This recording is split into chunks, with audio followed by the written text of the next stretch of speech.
Well, hello, Morgan. Happy Friday. Good morning, Nick. Happy Friday. Happy Friday from a snowy little day here in Denver. I think we got the residuals of whatever hit you a couple days ago. Perfect. You can keep it. I was Oh, we feeling a can little keep it? too Christmassy joy because we were no snow, and all of a sudden the weather outside was a little frightful. A little frightful.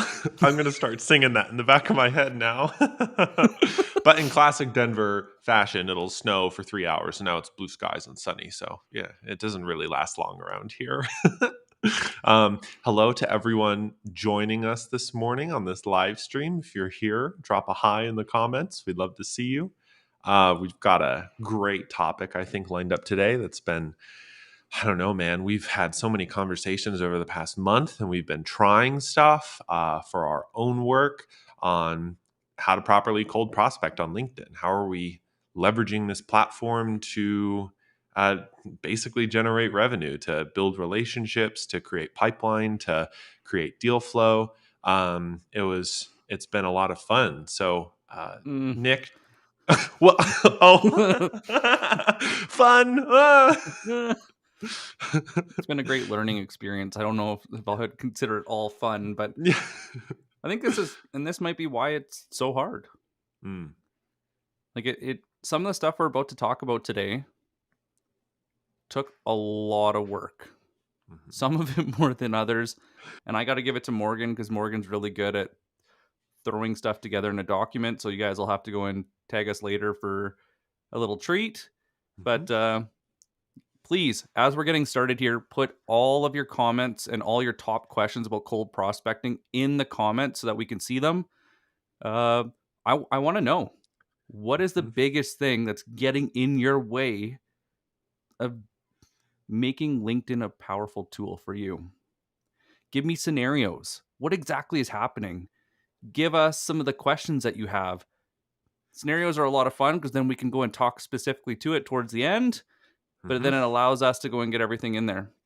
Hello, everyone. Thank you for getting in the comments. Okay, buddy. All You right, you ready to want to go? dive in? Yeah, let's get this party started. Oh, and welcome to our first tactical series. I have to say, we'll be doing more of these in the future. They're very hands-on and tactical. And these, there's hours that have gone behind this, and they have not all been fun. Hey, everyone. Thanks for joining us. So I thought, what better place to start than what to look for in a profile? Not your Mm. profile, their profile. And I did an exercise. Was that last week or the week before? I think it was last week.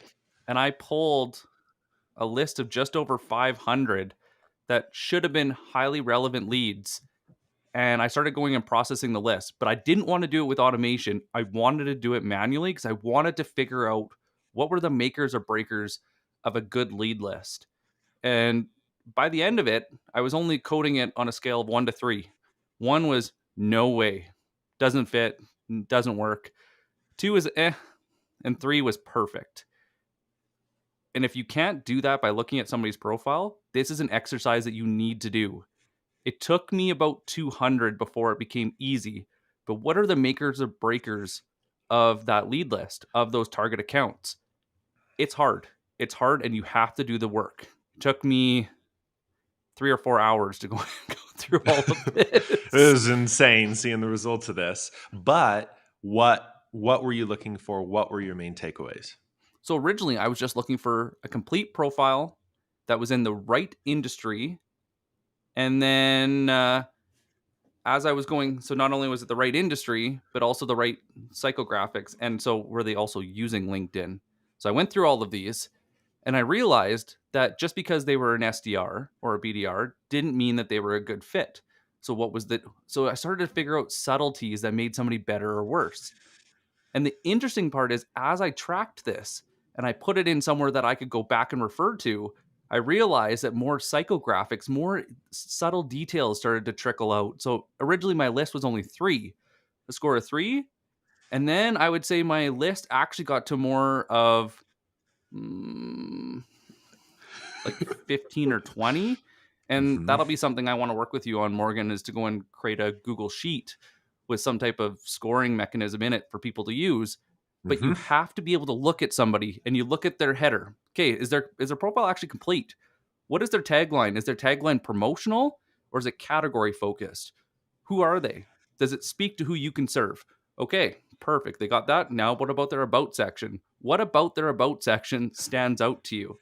Can you use that for something to go and reach out to them? Can you go and is it very personal? Is it more professional? What about that stands out?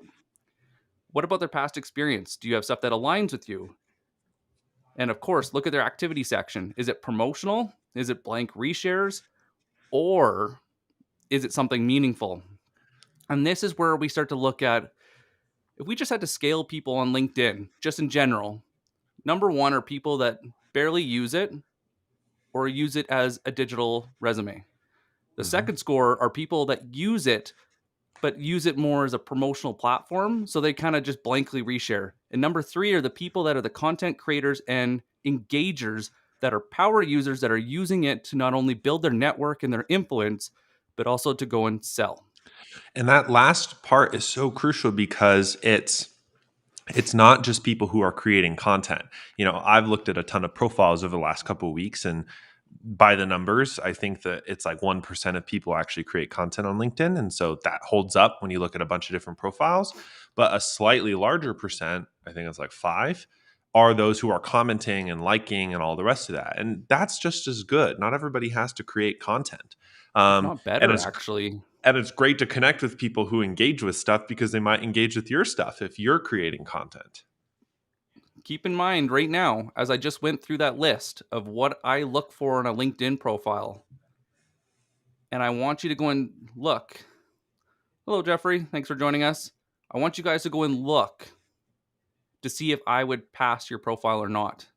Hmm. Not if you're a good lead, but are you a qualified lead on LinkedIn? Because if you're not, all the strategies we're about to talk about are moot because people will pass you up because you won't pass the sniff test. You don't look credible. Do you have those 500 connections? Do you have a good profile picture? Do you have a background image? Do you have all your sections filled out? And they don't have to be perfect by any means, but they need to be done. And have you posted in the past 30 days? If you have, is it promotional or is it better? I'm not even going to break that down because either it's promotional or it's better than that. And that's Hmm. it. Hmm. That's And where you need it. yeah, I think about a LinkedIn profile as sort of your landing page. I mean, in other 100%. go to market motions, you sort of think about how are you driving your prospects or your buyers to the sale. And oftentimes that involves some sort of like web page. Well, the reality is, if you are conducting cold prospecting or doing outreach on LinkedIn, your profile is that landing page. They're not very, very, very few users are ever going to go to your profile, go down to your company, click on your company's page, then click visit website. And the reason I know that is because I have data from my profile and I have data from Nick's profile about how few people actually do that. So it's Mm-hmm. more important that your profile itself, as an amalgamation, is an excellent landing page to start a conversation, to build a relationship. And that, as Nick points out, your headline is not a promotional thing. It's not sales focused, it's value focused or category focused. And there's some really specific nuances to that, which we've talked about previously, I believe, in our personal branding live show. But really, the difference is, are you shadow pitching? Are you taking that space to promote your product? And the way you language that is helping, CMOs, uh, or encouraging global leaders to find new money in their budgets, or whatever your product does. That's the total shadow pitch. Everyone's like, I'm going to get pitched when I connect with this person. But instead, if you take an approach like Nick's, who has exploring the future of sales, or there's a bunch of different headlines on LinkedIn that are more just value focused. They're not aggressive, they're not pushy, and they're just, I'm here and I'm talking about stuff. That is a less aggressive approach on your profile and allows you to connect with people effectively. And there's a lot of detail to that, so we can always DM about that if you wanted to. Sorry, could you say that again? Oh, I'm having trouble hearing you. people are getting insight into how you're getting all these great answers. Siri, sorry. One thing to keep in mind when you make it about a category, something that you're teaching about that is not your product or service or company, that travels with you and that Mm. becomes part of your value and your brand. And Mhm. when people seek you out, they don't seek companies out that often. They seek you out because they trust you. Trust is Mhm. likability and credibility. That is what we're building with our profile. And when I stumbled by a happy accident into saying I'm exploring the future of sales, people come to me now and ask me sales future questions or sales scenarios, which are actually accelerating my learning and are not tied to any one company. So it opens more doors but keeps me actually more focused. Mhm. So I just wanted to go and throw that in. Where do you want to go? Comment strategy or sales nav? Let's do sales nav first, and then we can answer Sarah's first question after you get through that. Okay. Sales Sales nav. nav was my least favorite thing up until about a year and a half ago when they changed some of the filters. And how I use it is very, very specific. And if you know who your target accounts are, then please follow along. If you do not know who your target accounts are, mark this timestamp because you'll have to come back to it. And so if you don't know who your target accounts are, you're going to have to do a win-loss analysis looking at only your top 5 or 10 customers, the most profitable, the easiest to work with, the best to deliver that service for, versus just say the last 5 or 10 you lost. Now you're looking at how would they describe you and how would the people that you lost describe you? Look at the indifference, pay very close attention to their word choice, and that'll start giving you those subtle nuances to go and use Sales Navigator to the max. Now, jumping into Sales Navigator, your account list is the first place we start, and your account list is your target market. What types of businesses are you targeting? What type of demographics is where you have to start? The goal is to get to psychographics. This comes later with review and refinement. Mhm. So, are you targeting B2B sales? Are you targeting B2B sales in, the 200 to 100 million revenue point? Are you looking for a certain head growth count? Because if they're growing their sales department, maybe they need sales training. Are you looking for small enough marketing departments so that you can provide marketing outsourced services? You have to go and break this down in order to go and find buying trends or find growth trends that open up the need for you. And so as we're going through this, you only want lists of 50 or less.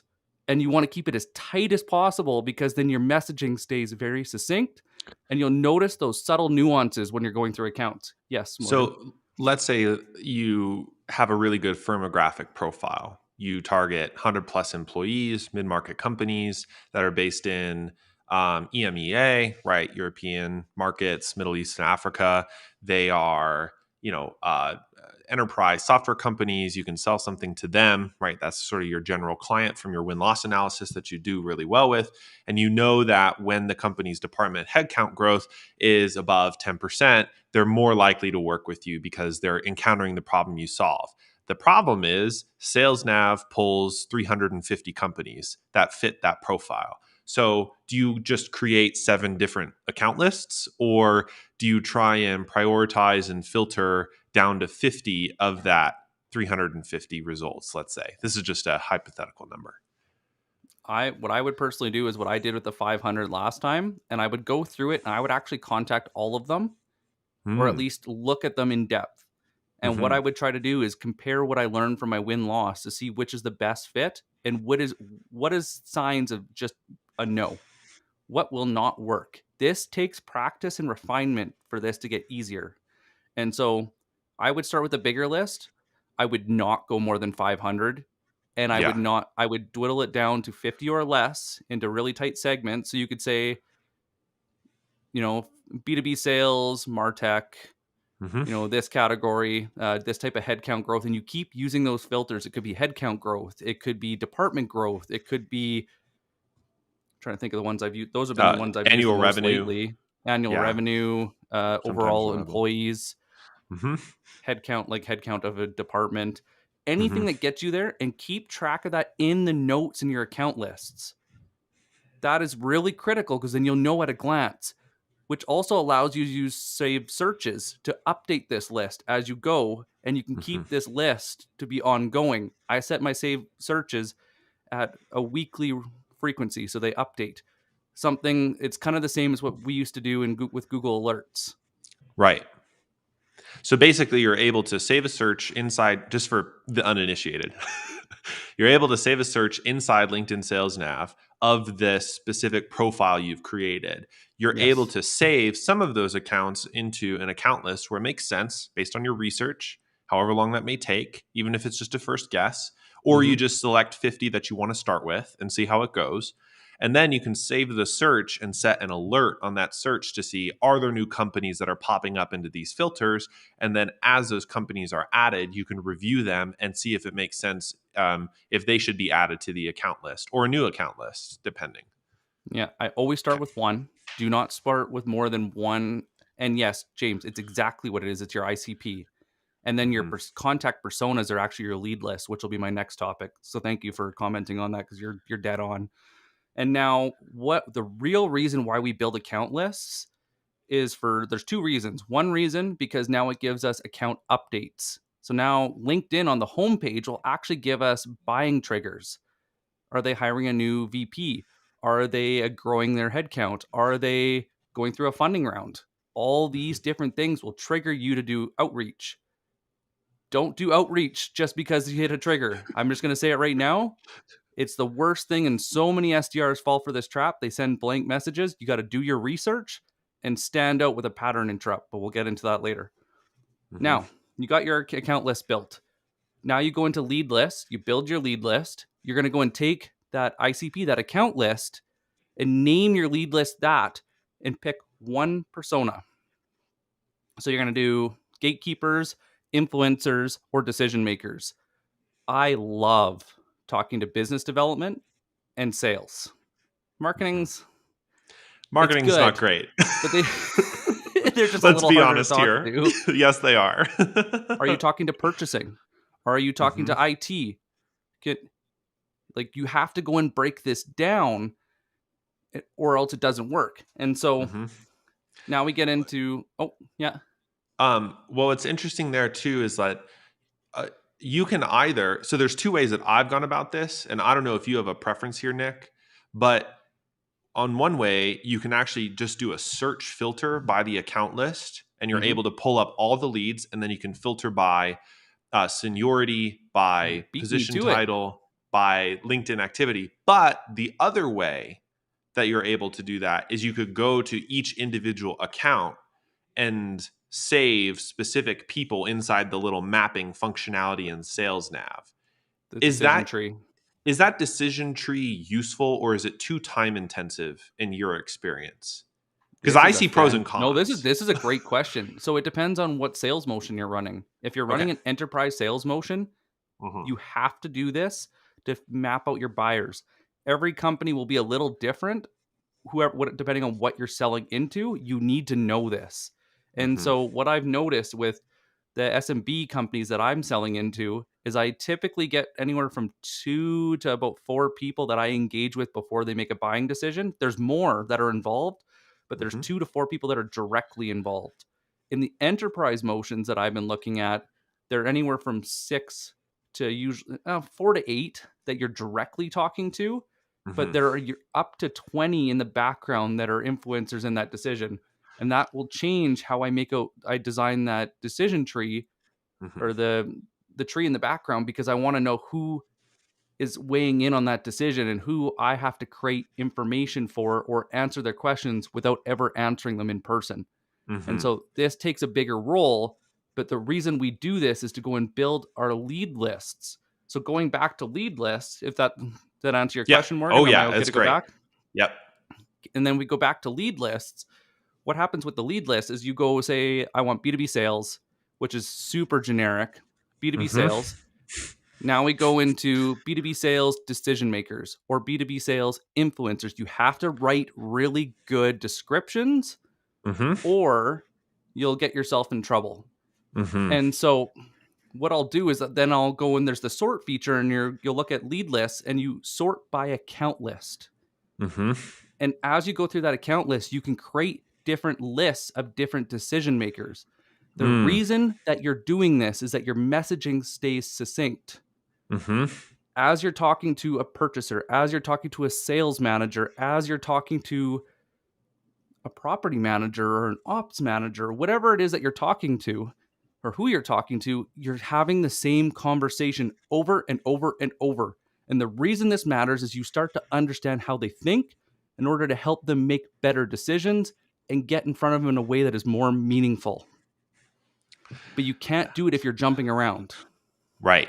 You have to be really focused on the specific persona that you need to talk to, depending upon where they sit in the company and what approach really makes sense. That's awesome.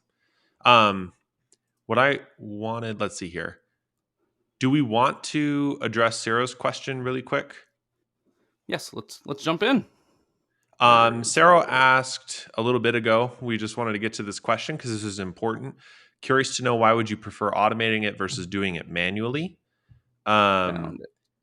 Great question. And this question was originally about Nick's scoring of profiles, basically, and whether they were the 1, 2, or 3. But I think that this is also a good broad question about why are we doing LinkedIn Sales Nav almost manually compared to, bless you, by the way. Thank you. um, why we're doing all of this work manually instead of automating it, and especially when we get to a lot of the outreach stuff. Nick, do you have any thoughts on that? It's a great question. And the Mhm, answer is you need to first find a process that works before you can automate. Because what mhm, I've found is anytime I automate before I make a really good procedure, is it skips steps or it'll automate failure really fast. mhm, And so when I go through the steps and I analyze every little bit, when I go to automate, it's faster and more efficient. But every time I do it backwards, it it never goes well. Ever. And my main concern, honestly, the running joke that I've seen passed around LinkedIn recently is that there's like 3,000 Microsoft CEOs out on LinkedIn, and so there's concerns about like data validity. And Mhm. so the in my view, the only way that you can really get to guarantee that the lead list that you're creating and the leads that you're going after are actual good leads to pursue and to comment and engage with, as we'll get into in a second, is by Mhm. actually just going to their profile and seeing if they're active. Mhm. Automation automates what's already there, to Nick's point. So if you don't have a process or a way to guarantee that the content or the profiles are actually good profiles or match your needs, like, and I've done tons of sales nav searches that pull up profiles that have no relation to the kind of people that I want to go after, and it just takes a little bit of extra time on the front end to make sure that what you're doing is working. So that's Mhm. why I prefer manual stuff, especially when we get into account creation and lead list creation. There's a whole other bucket of reasons when you get into content and outreach, but we're not there yet. So Not quite there yet. So I think no. if you're a sales manager, put your hand up in the comments. This next part is for you. And I'm going to tell you why your sales team should be on LinkedIn. Hmm. And I will tell you how to make sure they are actually working on LinkedIn. And it comes down to these lists we just built. And so, what happens a lot on LinkedIn and social media is it's very easy to get distracted by fluffy stuff. You know, you talk about like the dog pictures or like the personal, or what happens a lot is as people build their networks, they build it too much of their peers and their competitors. And so they all have industry discussions, but they're not talking to people that can buy because they're not building the right networks. So what happens now when you use Sales Navigator and you have these account lists and these lead lists, you can actually go to the homepage, and underneath on the homepage, it'll say sort by accounts, and there'll be different triggers, sort by leads, different triggers. And what you can actually start doing now is when you sort by leads, you get all the leads posts as tasks. And what I Hmm. do every morning is I only spend half an hour doing this is first thing I comment on at least 5 or 10. Hmm. What this does is this baits the hook because people love when you comment on their stuff. And when you're not salesy, and by salesy I mean nobody cares about your product and service or you yet. Hmm. What they care about is the knowledge. They want you to be the first to insight, to give them that aha moment, and then they're hooked. You can almost compare it like a drug. Once people know that you are the greatest source of information, the best they've ever seen, they will follow you religiously, become part of your tribe, and they will stay engaged. And so what I'm doing is I'll comment, and I it's only 5 or 10 a day, and what happens is I'll write basically a post Hmm. of just pure information, which not only helps me practice articulating my ideas, but these people get to know me and they get to trust me. And trust is a bit of likability and credibility. So when I send that connection request, guess what happens? 90% plus acceptance rate. Hmm. How hard do you think it is to book a meeting when you have trust? Not that hard. Not that hard. It works a Well, lot better than a pitch slap. yeah, no kidding. And what I love about this approach is it's sort of an enhancement and an extension of what we talked about a couple weeks ago, Nick, where a comment strategy now becomes more focused. Because the way that we have outlined this before is that you're more or less scrolling through your feed, looking for 5 to 10 opportunities to add value in the comments. Or if you can't articulate a key to insight on a comment, you can always ask a question. And my preferred way to do that is to make them feel good. So I affirm their post first. I say, this is great stuff. Or if it's a listicle, I really enjoyed number 8, totally resonated with me. And then ask a question. And that's also a great way to start a conversation in the comments without ever having connected with them in the first place. But now with SalesNav's filter functionality, you've created, I just want to articulate this specifically. You've created a targeted list of personas who are buyers or decision makers in the buying process or key to the buying process. And now you're able to target all of that effort that you're putting into comments and your connection requests eventually into just that lead list based on the accounts that you previously created and verified, the account list that you created. So it's all Mhm. this very nice, neat, and tightly packaged way to engage with the right people consistently and in a way that you don't lose track of their content to the rest of the algorithm because it's all there inside Sales Navigator. And yeah, you're just working. Right now they say that at any given time, your market, only 3% are in a buying motion. Hmm. But I'm talking to my potential buyers every single day instead of having, a sub 10% connect rate on cold calls. Don't get me wrong, cold calling and emailing has its place. Hmm. But using this strategy, you're investing in yourself and building that healthy pipeline that gets us to bonus and gets us recognized for good work. And nobody tells somebody that's doing well and that's achieving target that they need to get off of LinkedIn because there's proof in the pudding. Oh, there's proof in the pudding. That's awesome. Okay, so you've been commenting. Hmm. Do you only comment once? Do you comment a couple times? I did a poll about this week, which we can dive into in a second. But for you, are you um, commenting once, waiting for them to engage before you send the connection request? You don't obviously just want to comment and then send a connection request immediately after. So, what's that sort of cadence that you think about that we should use? So I've tried a few, Hmm. tried quite a few. And what has worked, and I compare it to going to the gym. When you go to the gym or you go to a new place and you keep showing up consistently, it takes a while for people to recognize you. It takes a while for people to trust you, to want to engage with you. And so what'll happen is they might like what I said, they might comment back on what I said, but it won't be warm and it won't be high value. What I wait for is when they take it deeper.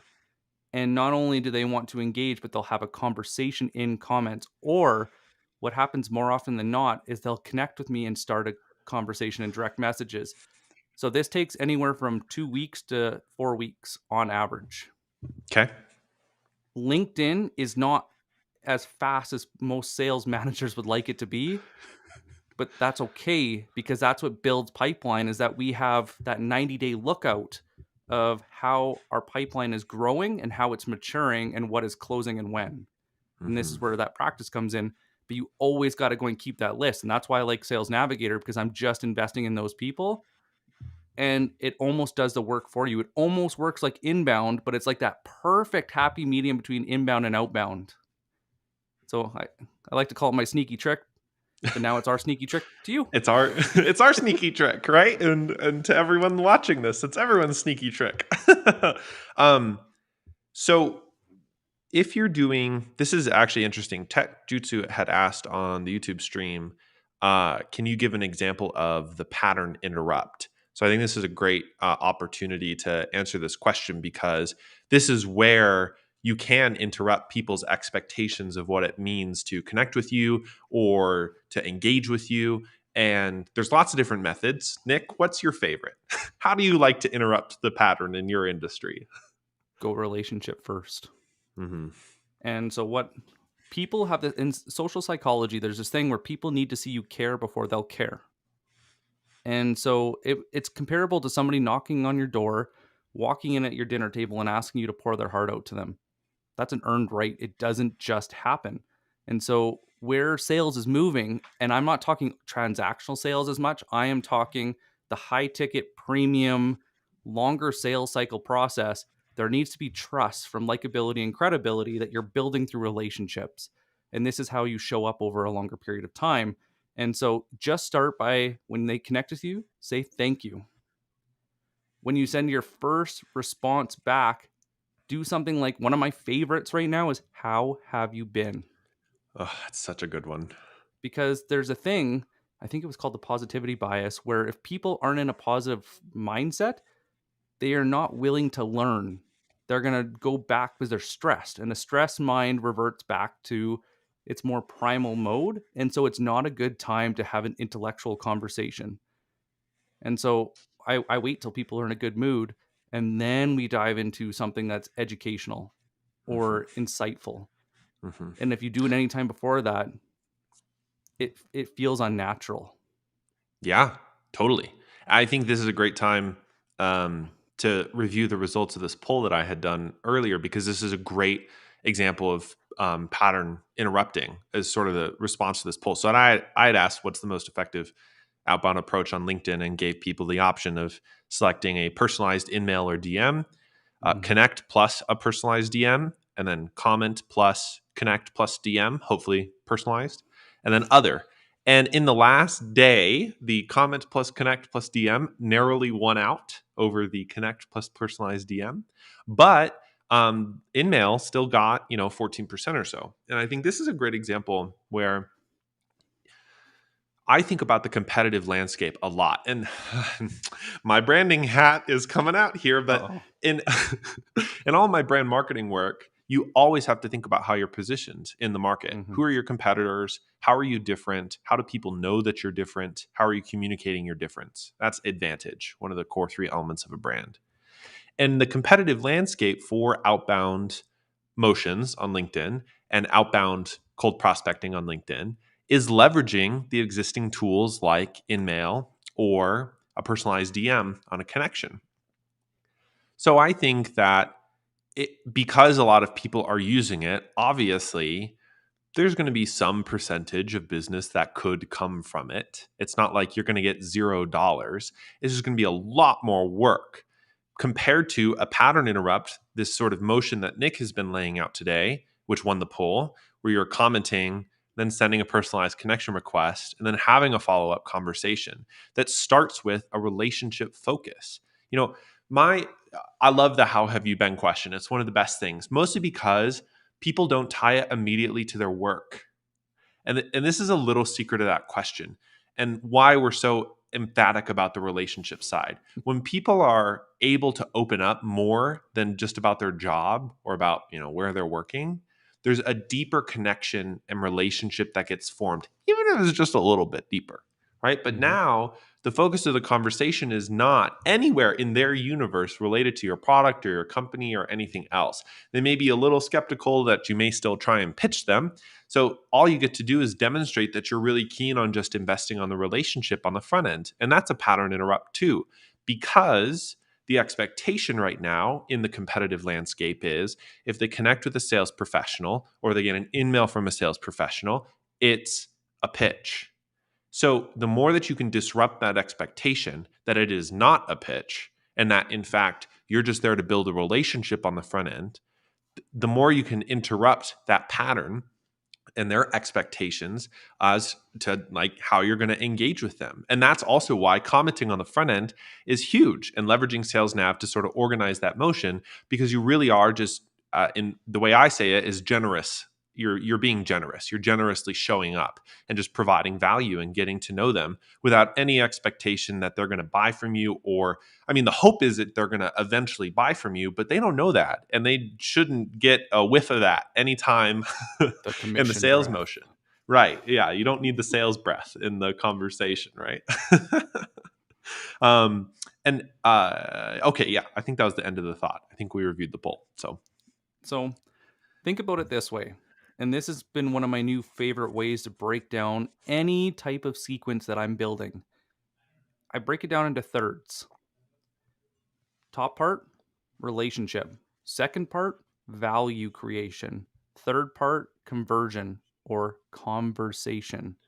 And so, how are you taking that conversation offline or taking it to business, which Mhm. typically will come from triggers in the value creation?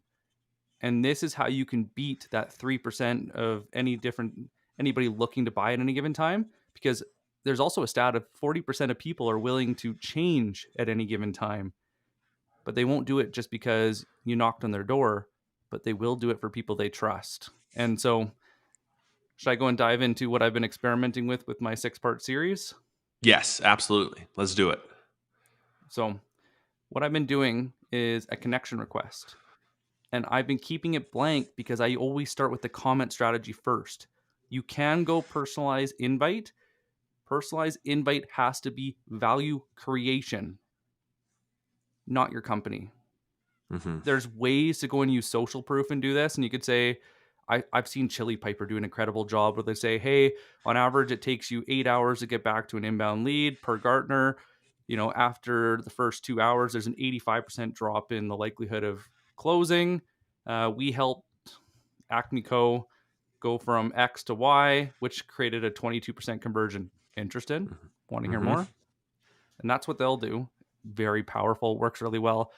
I take more of a relationship driven approach, which is a bit slower. So just keep in mind, this allows me to do more consistently over time and compound. And so what I'll do is I go connection request after the comment strategy where it's triggering. Keep in mind, over 80% of the time they connect with me. Right. Then I say thank you. And this is when the Hmm. 14 days starts, or you could anywhere from 14 to 30. It depends on your market size and how strong the relationship is from the comment strategy. That's why it changes this timeline. Second part is I'll say thank you for connecting. Which is And huge. yeah, it's so simple, but and think of it too. People like to reciprocate things that they're getting. So if you're building all this value and you're giving all this stuff away, when you come to ask for a meeting down the road in this process, it's a simple ask because you've earned it. Hmm.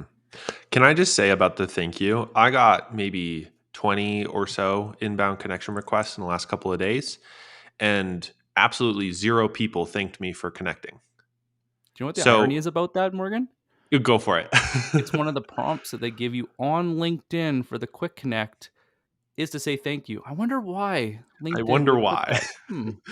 But the for me, that's another pattern interrupt. You're disrupting the expectation. You're disrupting the MO. Remember, if somebody lands on your profile and they see that you're an account executive or an SDR or whatever, they may have an expectation that by saying yes, they're kind of like, "Don't pitch me, please." And so when you disrupt that by just saying thanks for connecting or great to be connected, Nick, uh, you're disrupting that pattern, you're disrupting that expectation, and you're opening up an alternative path. You're opening up a relationship on the front end. Anyways, And after the going back thank you. going back to tech jutsu. Oh my goodness gracious, I can't talk.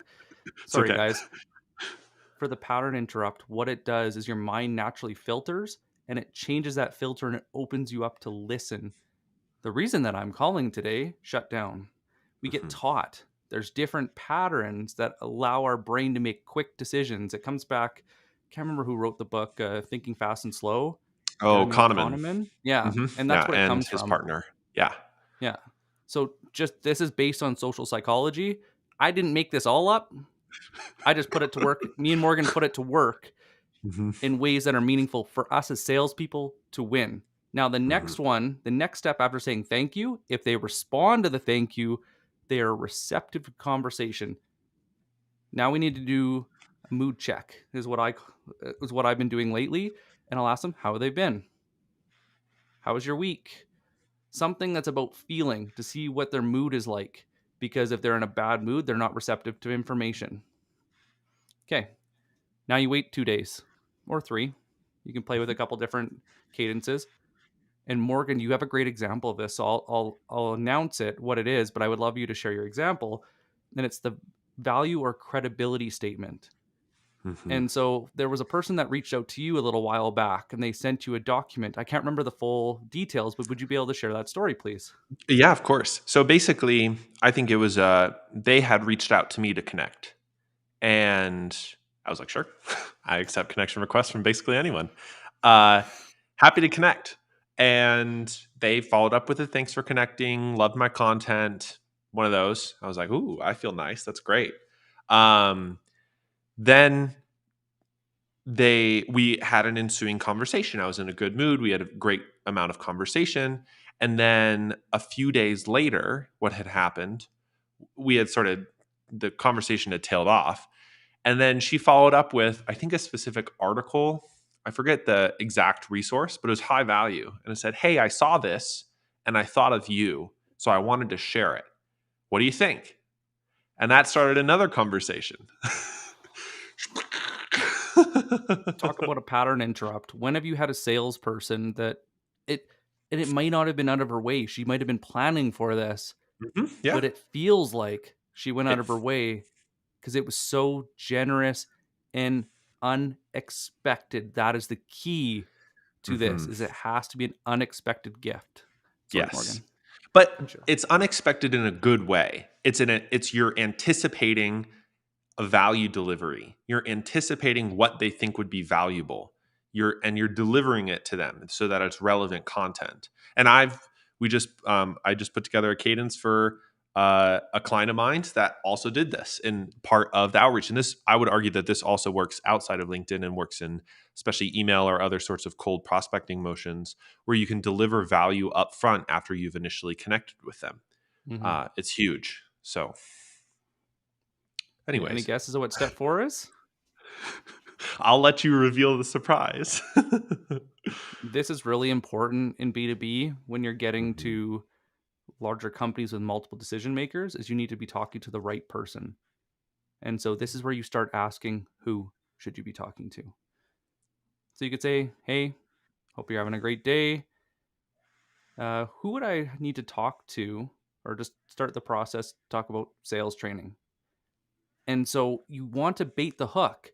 And because you've delivered so much value, what I find is that over 80% of the time, they're willing to help give you direction.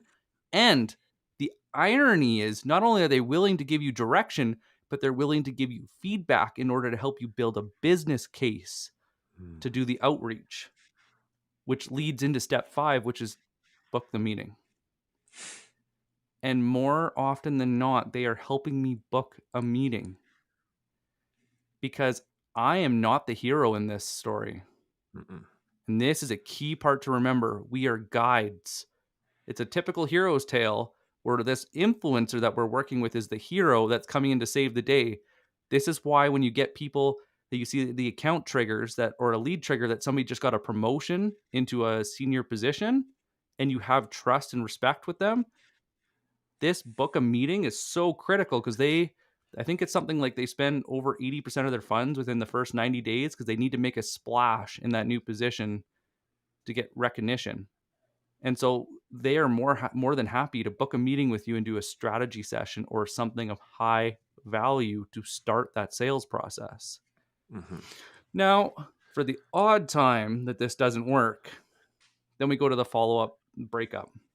mhm. And I just go Chris Voss and I say, have you given up on this? And I'll wait a week. And that's all I say. Because Hmm. I like Chris Voss's idea of kill them with kindness and that unstoppable kindness.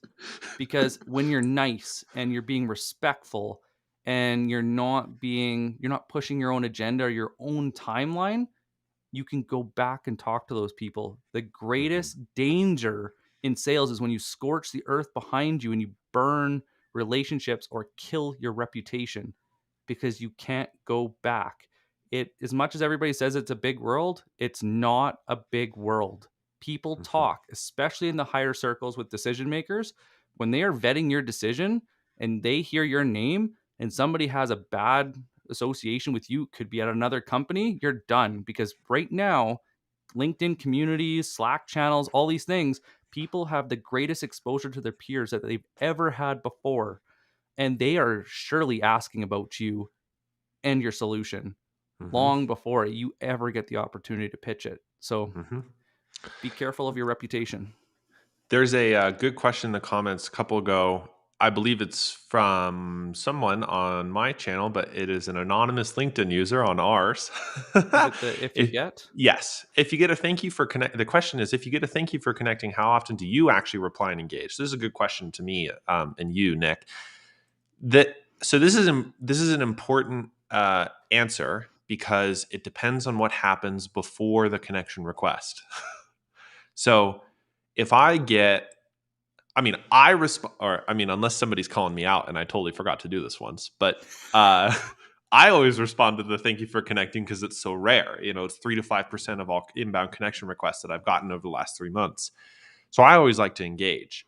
In terms of the people that I work with, it's usually about 50-50, I think, respond to a thank you for connecting. And that percentage is a little bit higher when I'm working with sales folks. And the difference there, the reason that it usually works at a higher rate is you've done commenting before. They already know you. They, if you've popped into their comments a couple times over the last few weeks and added your own value. It's Andrea Bowers from Colorado. Hello. Wonder why Okay. it says that. Must be a Uh, pro. You might have your profile set to private. So what yeah. happens is when it won't show your profile picture and it actually limits your exposure in the feed, which actually cuts your availability to get connection requests by about 80%. And if you have questions, just shoot me or Morgan a DM and we can fix Yeah. that for you if you're Totally. interested. Yep. For me, the reality is if somebody has popped into I mean, let's reverse the situation. We make so many assumptions about other people that are usually wrong. So let's turn the situation around to me. If somebody was in my comments for 3 weeks, few posts, right, over those 3 weeks, added value, asked a question, continued a conversation, etc., and then sent a connection request, said, hey, again, it can be blank, but it could also be personalized. It said, hey, love your content. Thought we should connect. That's a very simple sort of personalized DM, or something hardly personalized, but certainly relevant. And I accept, and they follow up, say, thank you so much for connecting. That, in my mind, is, oh, this guy's already engaged in my content. Absolutely, of course, glad to be connected. Then they ask, how have you been? And I get to say, you know what? I've been really great this week. And then there's a conversation that continues with it. And then with Nick's cadence, a few days later, they could follow up and say, hey, I saw this article that I thought was super valuable. Or if they're more of a thought leader, hey, I wrote a book. Here are the first 2 chapters. Let me know if you want the rest of it. That one works Or so well. so well. Or, hey, and the key is you're providing it native. You are not sending them to a link to put in their email to download a white paper. That's not the point of this. You're not trying to generate MQLs off of this. You're not trying to get names and emails off of this. You are trying to build a relationship. So you're providing direct value up front. And then couple weeks after that, they say, hey, typically when I talk with marketing leaders like yourself, they're worried about one of two things. And they use that classic sort of sales script. Mhm. One, they're more focused on X. Two, they're more focused on Y. Which of those are you running into those? And then maybe I'm running into one. And so then there's a conversation. And then there's the ask of like, hey, you want to hop on a call to discuss this more? Done. So Yep. when we put ourselves in the buyer's shoes, and this can depend upon the buyer you're working with, you're able to create a cadence and language that cadence in a way that's really resonant to them. And that's the most important. It's not about you. As much as a marketer, I like things to be about me and be about the companies that I do, like it's about them and the problems that you solve. And actually, Sarah had a good comment that I think is important because we can dissect this, which is I'm Want me on to the pull it up? fence. Yeah, this is a longer comment. Sarah says, I'm on the fence about thanking them for earning it or for connecting. I'd rather say I'm glad we connected. The reason is the impact of using the software I'm selling realistically allows them to save money, reduce the work of the entire support staff. So it behooves my prospects to buy our software. I should hope that your company exists to solve a problem. I feel like if I say thank you instead, it puts me in a more begging position, but still unsure. Nick, do you have a take on this? Because I have a take on this, but I want yours first. When when you think about being in a begging position, that's because you're putting yourself first and you're putting your company first. And this is where it gets a lot of salespeople in trouble because social psychology states and neuroscience that trust is built on likability and credibility. The reason why we say thank you is it makes us more likable. It opens the door to build a relationship, which leads into the value creation shortly after in the messaging. If you skip this step, you are starting without likability and you're starting without the relationship. Trust is the lubricant that moves crazy deals forward because when people trust you, they'll ignore details, and that can really help when things get complex, especially the technical solutions.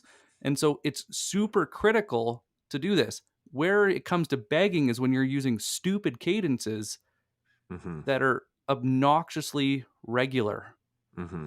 So if I get one email from you and it's a personal conversation and I magically end up into your cadence and you're sending me updates because now I'm in your HubSpot, but I never asked to be, or you never opted in, this is how we kill credibility and trust. And your chance of selling them just went down by at least 90%. So Mm-hmm. I can tell you from experience that as soon as I started adding this in, it was a game changer. And it also, I reduced my cadence. I got taught that I had to do a touch just about every single day. I now, over 30 days, might only do 6 to 10 touches, depending on the size of the company, because they're an individual. It's not my timeline. They don't give a shit when my commission comes out. All they care about is them, what's Mm-hmm. in it for them. And so when we flip the script and we put the buyer in mind, then it is really helpful when we go and take this mindset of relationship first because it works. And then Mm-hmm. you got to remember too is that's one individual, especially in SMB and enterprise, you'll have multiple individuals. And so Mm-hmm. if you're only touching on those individuals six to 10 times over a 30-day period, Mm-hmm. they're going to start talking about you. And the whole other point of this with the value creation is actually to earn word of mouth. Mm-hmm. And so this is a much bigger thing, but we can't look at any individual part as one. What's that saying? Like it's greater than the sum of its whole. Mm-hmm. Every little part plays a role, and it plays into the psychology of how we naturally make decisions. You Mm-hmm. skip it, you get in the way of yourself. Yeah, and the thing that came to my mind, and I see Sarah added a follow-up comment on my stream, which I'll briefly address. The fact is, we all think that the thing that we sell is the best thing in the world. That's just part of being a salesperson, part of being a marketer. I don't pretend to be the best brand strategist in the world, but certainly I think that every time I do brand strategy, I transform a company's prospects in the marketplace. And I have the results to prove all that. That's fine. But they don't know that and they don't care. And I don't mean to be harsh. That's not, it's just they don't care yet. They don't know. So if we set up a conversation, if you imagine yourself at a party and you meet somebody and you say, I'm so glad we met. The first question they're going to ask is, oh, why? Yeah. So there's this expectation that you already have an agenda, that you already want to sell to them, that you already want a goal out of that conversation. Oh, I'm so glad we met. Why is that? Well, unless if you have a good reason and you're like, oh, Adam introduced us. Adam had been talking about you for the last 3 weeks. This is like a different play on LinkedIn. Oh, I'd seen your comments on on David's posts, and I loved your insights. That's a good thing to follow up with. I'm glad we connected, or I'm glad we met. But the reason that I personally prefer thank you is if I'm at a party, it's just nice to be kind. It's just nice to say, hey, I'm so glad thanks for sitting down with me. It's great to know you more. It's good to connect, right? But that good to connect comes after the conversation, not at the beginning of the conversation.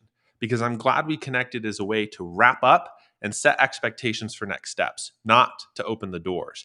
And so I think that the follow-up comment about my product can basically transform lives is true. Everyone's products can transform lives in some way or another. And there are some industries like yours, Sarah, where you're working with mental health clinics where you have a direct impact on people's lives. The thing is, your clients don't necessarily know that your product allows them to do that. So if you start the conversation with an agenda and by saying, oh, I'm glad we connected, they're immediately going to put up a guard, which you don't want, because now not only do you have to overcome the emotional guard, then you have to overcome the emotional guard and still sell them. And so instead, my approach and what we've talked about today is thank them for connecting. And if they don't respond, they don't respond. And if they do respond, then you get to have a conversation. And what I've said in previous live streams is the shadow pitch. You want to avoid the shadow pitch. At the end of the day, people love to buy, but they do not like to be sold. So and I'm sure Nick has a different approach on this, but if I walked into a shoe shop and the salesperson at the shoe shop is definitely trying to sell me and I have a nose for this, and I think a lot of people have a nose for this sort of BS. Oh, it's a gut feeling because we have that. We know the patterns. We know the what pattern. it feels like. We know the pattern. We know, well, no, I don't want the $500 shoes. I don't want to spend that much money. But then he continues to pressure me to the $300 shoes. I'm like, no, I don't want that. Why aren't you listening to me? Right? People get frustrated in that cycle. So the more that we can avoid the shadow pitch, the more that we can avoid talking about our own company and just get to know them more and learn more, you're basically qualifying them by relationship building, but you don't ever try and do qualification questions. You're getting to know them more and build trust. And even though that's longer on the front end, my bet is your sales cycle is going to be shorter on the back end because that trust is the lubricant, as Nick says, to make those sales cycles go quicker. Yeah, absolutely. As you're going through this process, you have to listen to the questions they're asking and think at where they're coming from. When you go and have questions that are later in the funnel that are very specific to like how your product links up, they're more in a buying mode, that'll change how you can approach them. That means you can go into more sales and you can do it faster, but you have to pay attention to their language. The thing to remember, and this is so critical, is that your greatest competitor is doing nothing. Mm-hmm. You're competing for funds, but unless they're going to an RFP, that's usually the only time they're looking at competitors actively. And so one thing you got to be very careful about is that you are making the case to build that relationship so that they are putting your investment first. Well, how do you do that? Value creation, not just for you, but the service by the category that you're providing. I'll give you two more really quick ones that I really love, if that's okay, Morgan. Yep. So this is a sneaky trick that works really, really well. And so all the sales managers listening, you'll really want to go and take this one and write it down. So go on LinkedIn, just on organic. Don't go in Sales Nav. Find a term highly relevant to your audience. That would be a category that they want to learn, like how to cold prospect on LinkedIn. And you can even try it with our audience, but be careful. You never know what you'll get. Yeah. And so what you'll want to do is you go to insert, there's the category drop down. It's like people, companies, go to events. When the events pop down, you'll go look for ones that have a little bit more. I tend to go for at least 30, usually about 50, no more than 500 usually. And a lot of time when they get over 500, people are just going because it's a well-known name, not because it's highly relevant. And what you do is now, once you register for that event, it unlocks all the attendees. And now you don't need an in-mail to message them. And now you got to think, why are you here? Mhm. What do you want to learn? Maybe I'm a better source of information than this webinar. And this is where you can go and play to that, because now if you're respectful and you're going relationship driven value add, now you can unlock that. Another really good one, and I think the term is social exchange theory. People trust people that have a certain following, that talk in a certain way. There are always influencers on any social platform in our category. You should know who they are, know at least 5. And what you want to do is you watch, and I only do this maybe once a week, is I go through their top performing posts and I look for people in my ICP of my target and that are commenting, and I will go comment back Mhm. and I'll try and start a conversation in comments, the same comment strategy that I do. So this is if I don't have enough comments to talk about and I have extra time, or I'll squeeze this in and I book time for it, I'll go do this. And so now I'm building lead lists through the event. I'm building lead lists through these comments. And so to say I don't have people to talk to in a week is ridiculous. And it all guides how I'm building my account list and my lead list, so I can let Sales Navigator or some sales intelligence software do the work for me, because I've done the hard work of figuring out who specifically I should be talking to. And I've seen people go and do it where they'll send a connection request right away and they'll say, "Hey, I saw you commented or liked so and so's post. I liked your point of view, da da da da da. This is something, link it back to your value proposition. I'd love to talk about. Maybe we should book a meeting." And Mhm. it's a faster approach, but it's because there might be in more of a buying position, or the fact that they're commenting is that they are an engager. That's their mentality on social media. So they are usually more open to information and judgment because they don't care if somebody comments back. So we're playing to the psychology that these people are open. And so they're a good target for people to talk to. Mhm. If anyone is interested in sort of a written version of all of this, send us a DM. We've put it together. Either of us, we're happy to share with a little routine that we use, LinkedIn in 30 minutes. It's pretty straightforward and it goes through all this sort of detail. We'd be happy to share that with you. Otherwise, Nick, I believe we're at time. So do you have Mm-hmm. any last thoughts or summary thoughts for everyone before we close? Companies are made of people. People like to be treated like individuals, feel special. And when we remember that it's not about the target account, not about winning the sale, but connecting with that individual and building value, goes to James Blackmore's point that he just put up. Mhm. We don't have to sell harder. We make it harder by putting ourselves first. Put the person first, it becomes natural and easy to buy, and it becomes an experience that they crave and that they want. But the thing is, you have to have enough on the go at any given time where you don't have to go and rush people's timeline because you need it to go and hit cash flow. You need it to get your commission check. And so that's why you need to set minimum activity requirements, not the bullshit ones that most companies do with their sales. Like, you need to do 200 calls a day. Break it down. I need to do 5 comments a day. I need to do 5 meaningful conversations a day. Make it sustainable, something you can do every day, even if you're busy. Mhm. Prioritize it. Mhm. I couldn't have said it better myself. I was going to say companies are people. Oh, and and honestly, as we wrap up, the main thing to remember is you have potentially direct access to every single decision maker in the buying process on LinkedIn if you're in the right industry. Sometimes that's not true if you're in a different industry. But for people who can leverage LinkedIn for prospecting, you could have direct access to every single one of them. And the question is, how are you going to make them feel comfortable with the idea of you walking into their office, sitting down across from them at their desk, and having a conversation about your product? Because that's effectively what you're able to do out on LinkedIn. And the secret is you don't start with the product, as we've detailed ad nauseum today. So thank you everyone for joining this morning. Please check out, the b2bpowerhour.com for the full archive of our live shows and our podcasts, where we release additional special interviews with a bunch of cool people. We've had some great interviews these last couple weeks. And well, as Nick always says, happy selling. Happy selling. Take care, everyone.